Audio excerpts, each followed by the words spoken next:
Live. 1, 2, 3, boom. Good morning, everybody. I'm back. I know I was gone, but I'm back. It's 8:18. I'm Jane. This is the PB&J Influence, 8:18 Central Standard Time, Texas time, coming to you live from Dallas, Texas, where no doubt it is going to be like 106 degrees today. It's well on its way to that temperature already.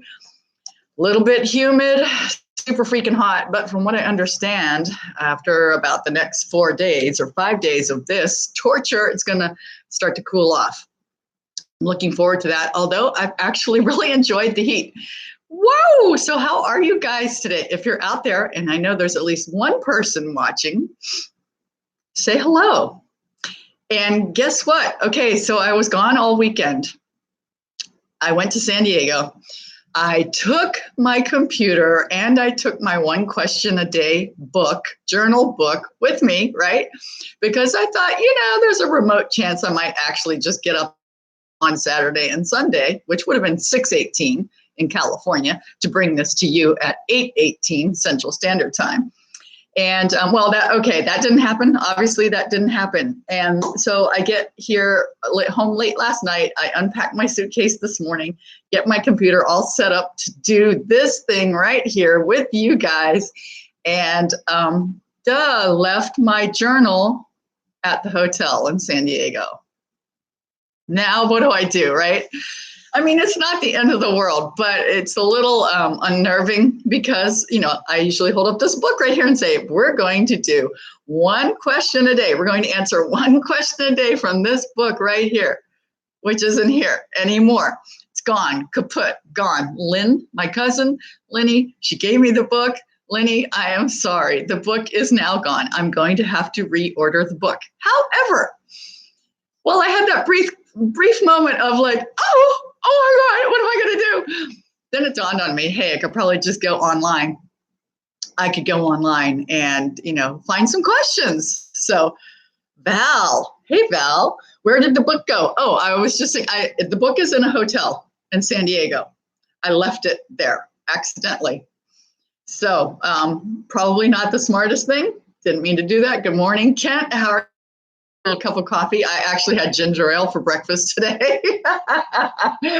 Oh my gosh. Yeah.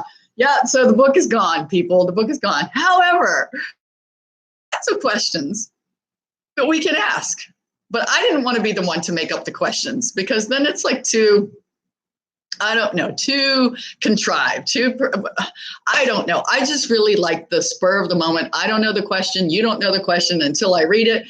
And then we all think about it together. And so, so I went online and I found a source of questions, and it looks like there's going to be a bazillion questions, and they actually look like they're going to be a little bit deeper than the ones in the journal. And so I don't know, some of this stuff might get more gnarly than it used to, or maybe not, but in the process of doing this, I only read 1 question, and that's going to be today's question. I don't really have the answer for it. I just read this a couple of minutes ago because I was looking to see if any of these questions were even worth chucking out there, if this was going to be like the source. So here we go. 1 question. We are going to ask 1 question today. Do you have your thinking helmets on, everybody? Because it's actually a good question. And the question is, see, I forgot the question already. There you go. What harsh truths do you prefer to ignore?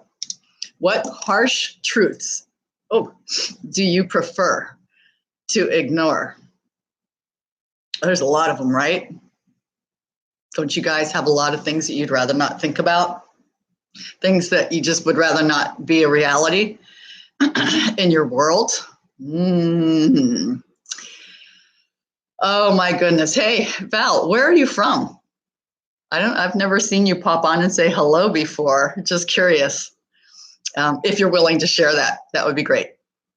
So while I'm thinking, see, I'm stalling here while I'm thinking, what hard truth would I rather ignore? I'll tell you what I'd like to ignore. There's 2 things. They kind of go hand in hand, and it gets pretty deep for me. I don't know, I might cry. Just letting you know, okay? And that is that, number 1, aging to some degree, is inevitable.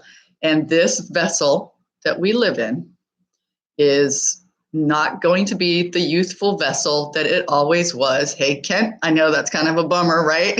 you and I both like to stay in that youthful range of things, right? Harsh reality. So I think really seriously talking about the facade of what we look like, this outer appearance, I think it's really interesting. I find older people to be absolutely beautiful, and especially the nice ones, not the grumpy old grouchy ones that are hating life, but just older people that have so much wisdom. And with that comes all these beautiful wrinkles and just time. Time is on their outer body and you can see it. And I think that's fantastic when I see those people like that. When I look in the mirror and I see that happening to me, it freaks me the heck out. I do not like it. That's totally incongruent. Why can I adore other people and every wrinkle makes them who they are? Every way that their face is shifting and changing as they age, to me, is like so beautiful. Yet I cannot apply that to myself. There's a real disconnect there, you guys. I think I need to work on that. Then the other thing, the other harsh reality that kind of goes hand in hand with this is that this existence right here, my life, your life, our relationship, our friendship is going to go away one day. I mean, we're going to die. We all die. That's just a reality. And death, I've struggled with the notion of death for many years, and I've really had to think about it. And I don't know if you all spend a lot of time thinking about, what? Look who's here. Ann Rowe. Hi, baby. How you doing? Called you last night. All right. So talking about death right now. So if you guys don't want to talk about this, you better get off, check out of here. But death has become a really good teacher for me, because here's what: I value relationships a lot with everybody on this planet. And death is like this ticking time bomb to me. Like, you don't know when someone's going to die. You don't know how they're going to die, where they're going to die, when they're going to poof, disappear out of your life. I'm not even worried about my death. That's great, right? I'm going to go sometime. That's great. Sometimes I used to be worried about if it was going to be a violent death or not, but now I don't even really care about that. It could just be done. But for me to be stuck here on the planet when you all my favorite people start disappearing, for me is really, really emotionally hard for me to deal with, because I love the party that we're having here. I love having the time to interact with all of the people in my life.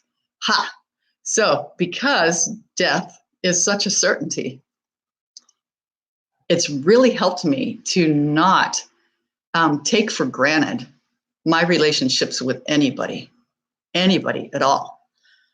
I'm going to read some comments for a minute real quick. William, you're here. No, nobody died.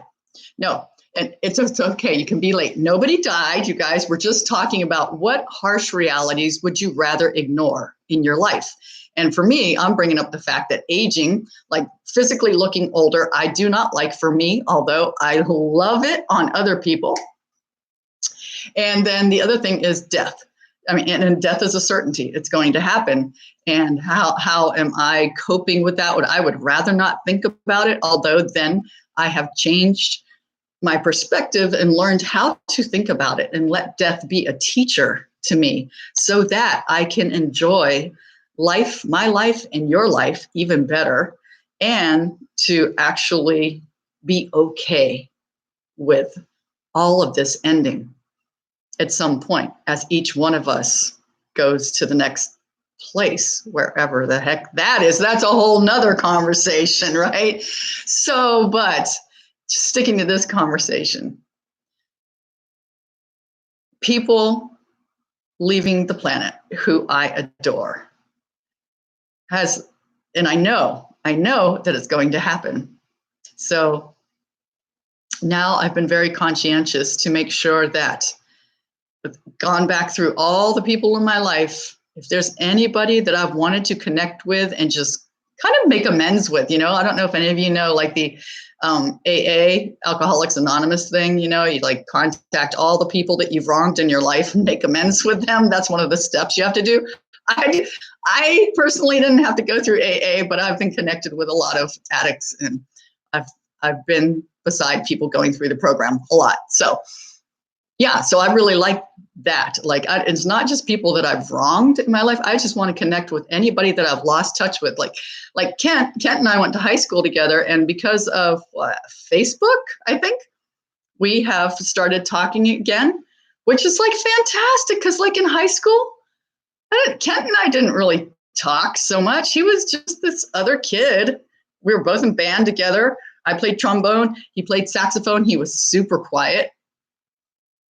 I was just a super mess as a human being, wasn't aware of what was going on because my home life was so difficult. And so I didn't really have much of a relationship with Kent at all. And now, we find each other on Facebook serendipitously on one day. And I'm like, wow, this is amazing. Here's another person I get to reconnect with and get to know him as a human being before he leaves the planet. For me, that's absolutely fascinating. Like, I love loving people, like just getting to know people and getting into their heads and what makes them tick and how did they become who they are today. Man, it's just like opens up this huge thing for me. But do you guys think about this kind of stuff at all? Like, what is death is a harsh reality. How do you guys feel about that? And are you tending to all the people that matter in your life? Do they know? I want to make sure before someone leaves this planet that they understand how I feel about them in a good way. I'm not going to like look up people that I really, really hate and go, hey, motherfucker, I can't wait till you die. Not that kind of stuff. No. This is all goodness, all good things. And so I've taken time to look up people and reconnect with them. And it's been really good. And then the people that I am in close association with now, I value that. I don't ever take it for granted. I see the beauty in every single person, every part of our relationship, even if there's things that might drive me nuts. Those things are so precious, because just think, if that person died tomorrow, let's just say, the next thing I'd be doing is sitting on the couch laughing about the way that so-and-so drives me crazy. God, if I could just have them come back for one more day to drive me nuts with the way that they, the way they take the toothpaste out of the tube or something like that, or just little things that drive you crazy about people that actually piss you off on a day-to-day basis. And once they're gone, man, you'd take that back in a heartbeat if you could just have them there with you, right? So I just start thinking ahead like that, and then look at all the great, wonderful things that there are about people and how their relationships with me are so amazing. Kent's funny. He says he can't be old because he's been young for so long. Yeah, so I don't know if you guys have any other comments on what harsh realities would you rather not? Anne, are you still out there? Yeah, let's hear from you. What harsh realities would you rather not deal with? You and I both know, we both have a million of them that we'd rather not deal with, right? Oh my gosh, you guys, this is a really good question. What harsh realities?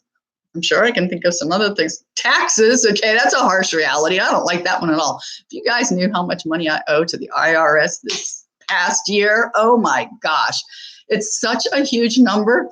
I can't even get upset about it. I mean, it's beyond my comprehension to wrap my head around it. I'm like, really? I owe that much money? This is funny. I'm just going to laugh about this instead of cry, because it could really wreck your day in a big way. Okay, Anne's thinking, yeah, come on, Anne. There's a lot of harsh realities we don't want to think about. I don't know, what else? Taxes, death and taxes. What else? There are people having miserable lives on this planet. That really bums me out, because it doesn't have to be that way. It really doesn't. And that's a huge, deep philosophical conversation right there in itself. The IRS will put you on a payment plan. Thank you, William. I know that. And that's exactly what they're going to get from me. I want to pay them about $10 a month for the rest of my life. Isn't that funny? I know, right? Oh my gosh. Anything else? Anybody else? Anybody? Kent? Kent says, oh, that's a harsh reality, huh? Kent says, because we grew up in the same town, he says, seeing our hometown rot away. It is kind of sad, huh? I mean, I don't know if it's totally rotting away or if there's just the people in it are rotting away, right? It is kind of, whew. It's not flourishing, huh? It's not getting any better. It's really kind of sad. Yeah, it's both the people. Mm-hmm. The people in the town. And it's not like they do a whole lot of refurbishing to improve it, right? Like there's no tax dollars going to making that place a whole lot better than when we were there 40 years ago. Yeah. Anything else? Anybody else? Anybody? So what are you going to think about today? After you see this, after you hear this question, what harsh reality or realities would you rather not think about or deal with? And then face that. Can you have the courage to think about it? And would thinking about it help you come to terms with it? Could you do that for yourself? I mean, that's what I've had to do with death. I have to think about it a lot so that I can come to terms with it and not be afraid of it and not hate it. Although it still really pisses me off. I used to be super mad at God too. I'm like, really? Like what a cruel thing to put us here, and we get established in these relationships and families and friends, and then poof, gone, like just at the drop of a hat, and you don't know when. That's not nice. I don't like that. Like if you're into God, like you go like, what kind of a loving God would do that? Which then makes me question the whole God thing. It goes on and on and on. Oh, wow. All right. Well, I'm just going to leave you with these beautiful thoughts today. No one said this is a feel-good show, right? It's not necessarily a feel-good place right here, although we do get some things accomplished when it comes to our insides, right? All about going from here to here, opening this up, daring to feel, having the courage to feel everything that you were dropped in here on this planet to do. You were dropped in here. You came in to have a human experience in this vessel. Yes, you did. Instead of ignoring it and shutting the door on it and only having a partial experience, let's just be freaking brave and open the doors wide open and feel the whole thing, top to bottom, inside out, the whole package of being human. See what that's like. To me, that's exciting. Let's turn up the heat. Let's do this thing. Have a fantastic day, you guys. I will be back tomorrow at 8:18 Central Standard Time. That's Texas time in the United States. 9:18 on the East Coast, 6:18 on the West Coast, and Mountain Time is 7:18. Okay, you guys. Bye for now.